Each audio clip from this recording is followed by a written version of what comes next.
From MTN News, this is Montana This Morning. A massive IT outage cripples companies across the globe. I'm Jared Hill with what we know about this outage that has grounded flights and impacted businesses worldwide. And some high-ranking Montana Democrats are asking whether President Joe Biden is fit for the job. And that includes a surprise voice from longtime Democratic Senator Jon Tester. We have the latest on that decision coming up in just a few minutes. I'm Jonathan Ambarian in Helena. Jon Tester and Tim Sheehy brought in almost $10 million more for their Senate campaigns in just 6 weeks. I'll have a closer look at the latest fundraising report. And tow truck drivers have to work in all kinds of conditions and situations, but one recent call, definitely stranger than most.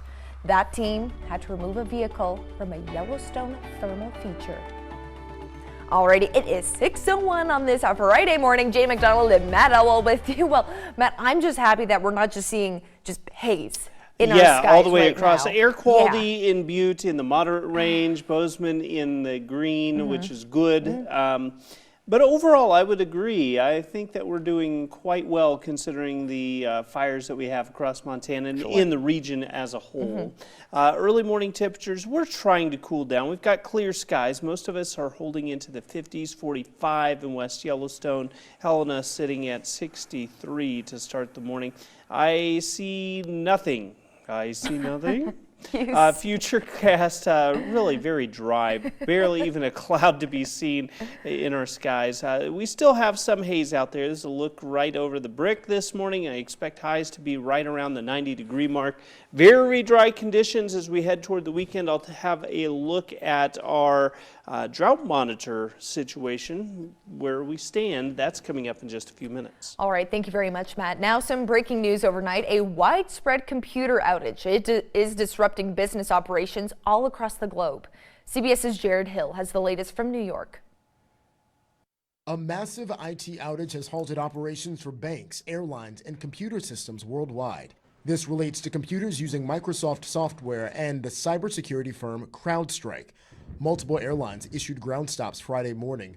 American Airlines tells CBS News in a statement they're working with CrowdStrike to resolve the issue as quickly as possible, and they're in contact with planes currently in the air. Across the globe, stores and airports like these also taking a hit. Frontier Airlines initially reported that a Microsoft outage Thursday night had caused a ground stop. That was lifted, they say, this morning. The Secretary of Transportation posted on social media that they're monitoring the flight cancellation and delay issue. Also on social media, Microsoft 365 Status, an arm of its customer service group, posted its outages started around 6 Eastern. It's not currently clear if or how the issues are connected. Jared Hill, CBS News, New York. And of course, this is a developing story, so stay with us online and on air as we learn the most up-to-date information for you. Now, sticking on the national scene this morning, new information about the attempted assassination of former President Donald Trump, including why the former president was allowed to take the stage despite the Secret Service knowing there was a suspicious person on the scene. CBS's Jared Hill has a closer look at that timeline before the shooting. 20 minutes before shots rang out at former President Trump's Pennsylvania rally, Secret Service had been notified about a suspicious person with a rangefinder. That's according to multiple sources. They also say the shooter, 20-year-old Thomas Matthew Crooks, had searched online about depression for images of Trump and President Biden when the DNC was taking place and how to build an explosive device. A tactical sniper with a local law enforcement team was inside of a neighboring building, spotted Crooks from a window, and snapped this picture. Crooks then pulled out the rangefinder and the sniper alerted his team as Crooks climbed on the roof of a nearby building. At 5:51 p.m., state police alerted Secret Service about a suspicious person and radioed a description within a minute. At 6, the former president took the stage. 10 minutes later, Secret Service snipers turned their attention to something happening to Trump's right, but it was too late. At 6:11, gunshots. Former Secret Service agent Charles Marino says Trump should have never started his speech. He should be held in a secure area until the threat is ultimately resolved. Sources tell CBS News Trump was allowed on the stage because there was no indication the suspicious person had a weapon. Resignation or full explanation to us right now. At the Republican National Convention, GOP senators confronted Secret Service Director Kimberly Chu. Jared Hill, CBS News.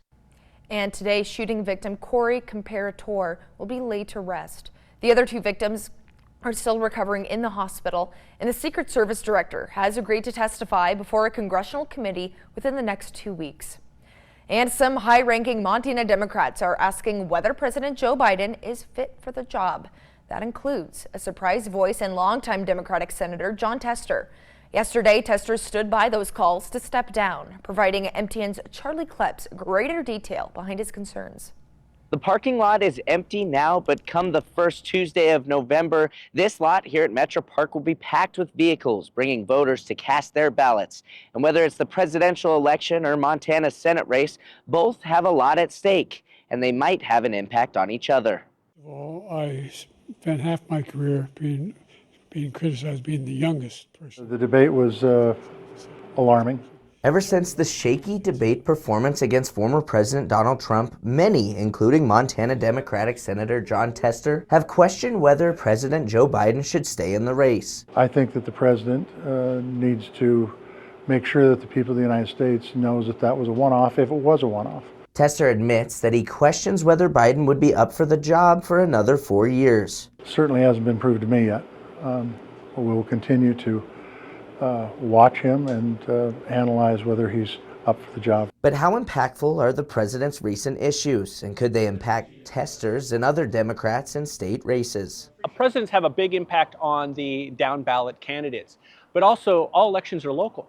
Political analyst and MSUB professor Paul Pope believes it potentially could, which is why some candidates from both parties around the country and here in Montana are differentiating themselves from their own party. Which tells me that they're both aiming for the middle, where the vast majority of voters really are. I can only do what I can control, and what I do is I try to go out and do the best thing for the people of the state of Montana and the country overall. Tester says he's focused on his own race, which appears to be a close one with Republican Tim Sheehy. That's what I can control, and that's what I do, and that's what we're going to continue to do. In the midst of an unprecedented and shaky time in American politics. Last time we've had this much political animus, it was the election of Abraham Lincoln. We're at the precipice of that groundbreaking and changing environment for the United States. In Billings, Charlie Kleps, MTN News.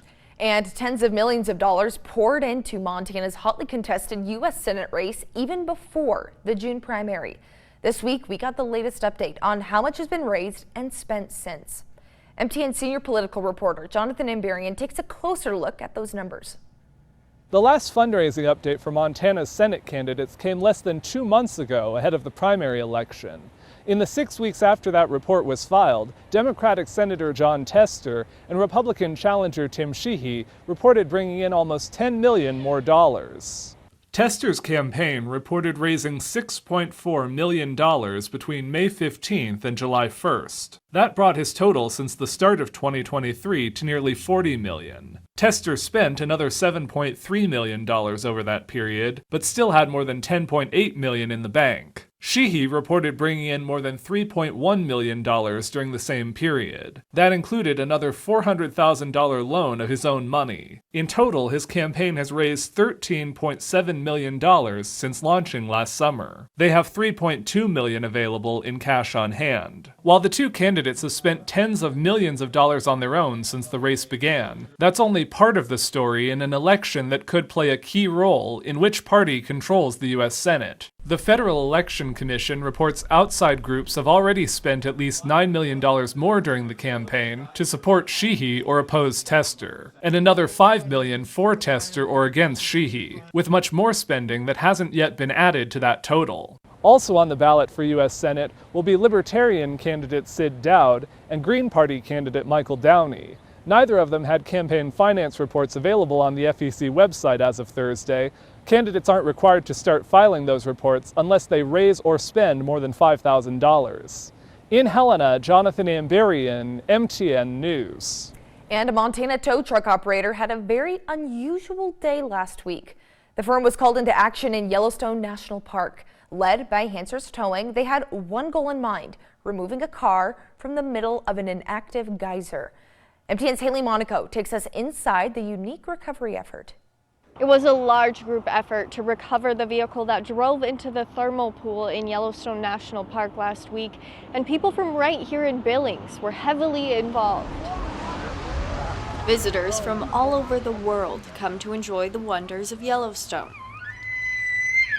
The sounds and the sights drawing millions. But last week, it wasn't nature or sightseeing that brought a team from Hansers Automotive to Yellowstone. It was a very unusual and very memorable assignment. I mean, I would say even from our standpoint, that's pretty unique. A vehicle plunged into the semi-centennial geyser near Roaring Mountain with 5 tourists inside. This is the first time we've experienced any operation like this in a geyser. The vehicle was fully submerged in 9 feet of water. All 5 people inside swam through the 105-degree water to safety after sustaining only minor injuries. By Friday morning, Hansers and the U.S. Water Rescue Dive Team were working hand in hand with the park to get the vehicle out. From our standpoint, it's, mobilizing the specialty equipment and straps and all the rigging that go along with that. As Hansers was above the water, controlling traffic and getting ready to safely pull the vehicle out, the dive team was going into the acidic, hot water, making for an interesting recovery story.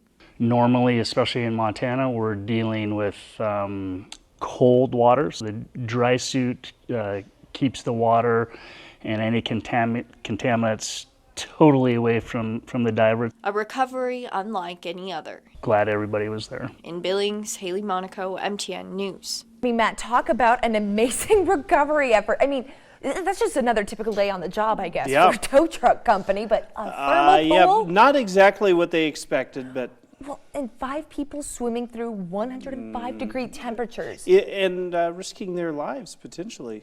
It's terrifying. So I'm glad that the only thing that really has any major damage seems to be that poor car. Minor damage. Got into minor injuries. Yeah, so thankfully, very lucky. Yeah, we're very lucky for that. Now, before we head into a break, I wanted to share this with you. It's become a social media sensation. What is going on here? Well, it's just a red bucket hanging from an apartment building. Nothing to see there. Wait.